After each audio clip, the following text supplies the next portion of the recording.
Case of the Cloud Gazer, an Aggie McPherson mystery, and a shorthand missile tale by Matthew C. McLean.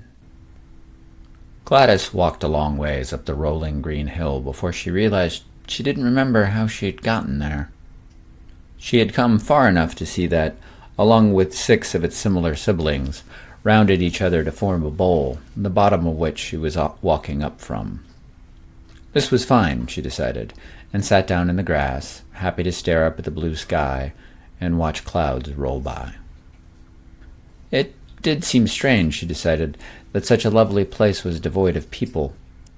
Or perhaps it was lovely because it was devoid of people. She stretched out across the ground, content to allow that curiosity to drift away as well. That lasted until she heard the first call, a sound like a hunting horn, a prolonged note that widened out at the end as if flattening against the sky. The long, lonely blast pulled Gladys up from her prone position to look across the hills, searching for the source. It only took a moment. She saw below her, where she had just risen from, the lone, gray figure. Gladys pulled her legs under her as she saw the figure move towards her.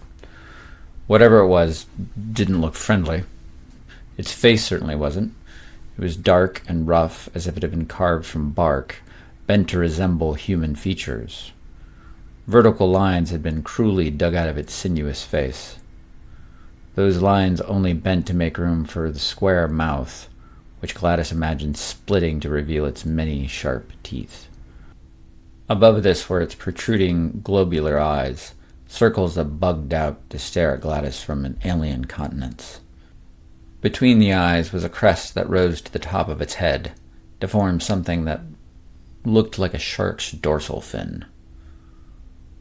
Perhaps worst of all, though, was the incongruity of the creature's body. This appeared human with 2 arms and 2 legs, its slight frame draped with striped and puckered suit that moved lightly in the wind. With the ghastly, bulbous head, it reminded Gladys of stories she had heard at cocktail parties about linen-suited jungle missionaries that had undergone monstrous transformation at the hands of uncivilized and cruel tribes. It moved up the hill towards her, and not knowing what else to do, Gladys called out hello. The only response was the awful high note sounding again, making the creature move towards her, the unmistakable source. Gladys' breath caught in her throat, and she felt her legs leaden.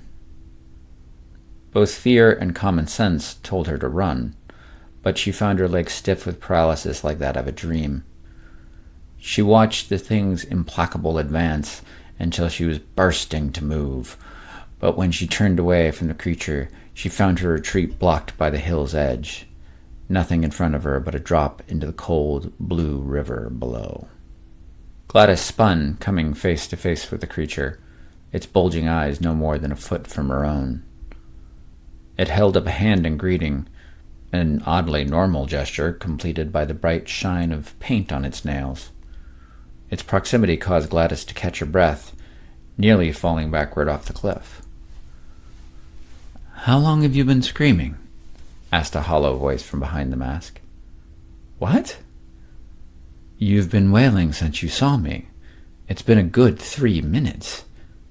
Doesn't that seem impossible to you?" The bulky, fibrous head tilted questioningly, like a bug-eyed pet that had arrived at Gladys's feet. Gladys started, then stopped, realizing her mouth had been hanging open. She closed it, then opened it again to speak. "I most certainly have not been screaming." "Yes, you have." "No, I haven't. You've been making that awful noise." Gladys stopped, suddenly upset that she had let this masquerade frighten her so. "Are you mad? Is that why you're in the park, chasing people around?" Monster or not, the creature was very articulate, enunciating each of its words carefully as if speaking from the bottom of a well. "Did you know that there's a pandemic on?" Gladys blinked. "What do you mean? Has the Spanish flu come back?" Gladys could almost see the creature's smile in the short expulsion of breath her question caused. Instead of immediately answering, it looked out into the river behind her. In doing so, it revealed the pale human flesh between the collar of its gray suit and the seam of the mask. "We haven't had the Spanish flu in about a century," it replied. "What?" Gladys blinked, the statement disorienting her. Instead, she focused on, "You're wearing a mask. Did you do that to frighten me?" "Not at all. It's a Kifuebe death mask. You wouldn't be able to see me without it." "Why not?" "Well, as the name implies, because you're dead." "That's preposterous." "Is it?" The creature stood straight and took a deep breath as if preparing for a litany. "You died on this spot in 1918. Your name is Gladys Parker. You're a member of an acting troupe that was stranded in the city by the Spanish flu when it shut down train services. It also shut down theaters, so you were out of work. I imagine it was very boring for you." The creature turned its eyes to Gladys, their blankness less frightening. "So you spent a lot of time in parks like this one." The creature spread its arms towards the river, and from their apex Gladys could now see that the collection of hills was the center of an island, bordered by a river. Beyond those, high-rise buildings faced the lovely green on which she now stood.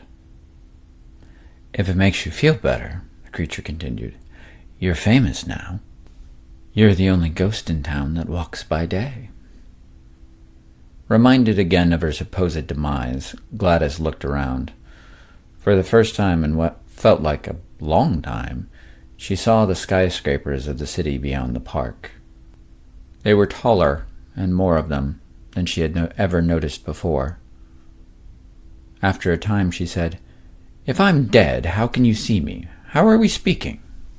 The creature placed its hands with their bright nails on either side of its fibrous face. "When the complaints started, I did a lot of research into you. I found out that you were part Congolese. The Luba are a Congo tribe that make these masks. It's what allows you to see me." The creature raised her hands, lifting the mask, and all of it disappeared. The mask, the creature, its suit. A moment later it reappeared, the monstrous face back in place. "See?" Gladys blinked, struggling to understand how this ugly stranger had learned so much about her. Light-skinned enough to pass for white in a world that cared more about that than her talent, Gladys had learned to hide her ancestry better than most, and had lived as such. Unable to face it even now, she asked, "So the people know my background?" Not really." "Then why are there complaints about me?" "There's a new pandemic on, Gladys. It's different than the old one, but a lot's the same. There are curfews, bans on public gatherings, that sort of thing. Things have gotten so bad, people have been told to stay in their houses." A faint memory of being trapped in a hotel room with nothing to do came to Gladys. "I'm sorry to hear that." "That's good, because by being out here, Gladys, on Park Island like you are, where everyone can see you walking around, it's reminding everyone of what they can't have. It's hurting them." I just thought I was out watching clouds." "Well, now you know you aren't." The giant eyes and earth-dug face turned to her. "You need to go away." "Excuse me?" "Gladys, you've been hanging out here for over 100 years. It's time to move on." "To where?" "I don't know. You'll have to leave to find out." Gladys tried to imagine leaving the park, and found the idea clouded her mind like so many from the sky she had been watching. Unable to pierce that, no matter how she tried, Gladys answered, "I don't think I want to do that." "Gladys, did you not hear me? You're hurting people. A lot of people. They look out their windows and see you sitting in the sun and doing everything that they can't." Gladys could see the funeral rites of the mask march across the creature's face. "The living shouldn't envy the dead, Gladys." Gladys blinked, wrestling with thoughts of hours, days, weeks of boredom, unemployment, anxiety about the future, and the pointlessness of acting, of artistic expression, of existence. But then she thought about leaving the island through the wall of fog around it. The unknown clawed at her heart. Gladys waved this away with a, "Being inside isn't so bad." That's true. Or it was for a while. But people have been locked in for months now." "Well, they'll just have to manage it. The plague will end. All plagues do. They can last till then." The bark of the mask grew darker as a cloud passed over, and Gladys could almost feel the passage of time as the creature was slow to respond. "Do you know what you did when you were asked to be isolated for that long?" For the first time in her amnesiac memory, Gladys felt a touch of cold as the cloud's shadow continued to linger. "No." A gentle touch from the creature turned Gladys back around to face the steep descent of the river. "You jumped from this very spot." It swept a gray-suited arm across the deep blue of the river's waters. "Everybody has their breaking point, and you reached yours. And watching you out here is pushing everyone closer to theirs." Gladys stared down the gray cliff face. The shadow of the cloud blocking the sun grew deeper around her, as did the cold. She stepped away from that, saying, "No, I don't want to do that." "Again." "What?" "You wouldn't want to do that again. You've already done it before." Those words stung, and Gladys replied hotly, "Please leave. I'd like to be alone now." "So knowing how you're hurting other people who suffer like you suffered, you just want me to leave? You'd do that to them? To everyone?" "Yes." Gladys felt something like hate root her to the spot. In a grotesquely human gesture, the creature crossed its arms, pausing in reflection. Then, "Normally, I'd offer you some time to think this over. Consider what it means. But time works differently for you, so it wouldn't matter if I gave you a day or a century to decide. It'd be the same to you." Gladys stepped away from the creature, preferring the company of the cliffside wind. "Don't bother coming back. I won't change my mind." "I'm sorry to hear that." "Why? Those people have never done anything for me. I don't owe them anything." "No, I'm sorry because the mask just doesn't let you see me." Gladys turned back to the creature and raised her chin, exerting her desire for it to leave. "What do you mean?" The globular eyes lowered to the ground for a moment, breath coming from it in a different kind of expulsion. But then it raised itself up again and said, "It also lets me touch you." If Gladys hadn't been close to the cliff, the touch might have been slight, almost gentle, no more than a stranger passing in a subway car, or a fellow theater-goer sliding by between rows.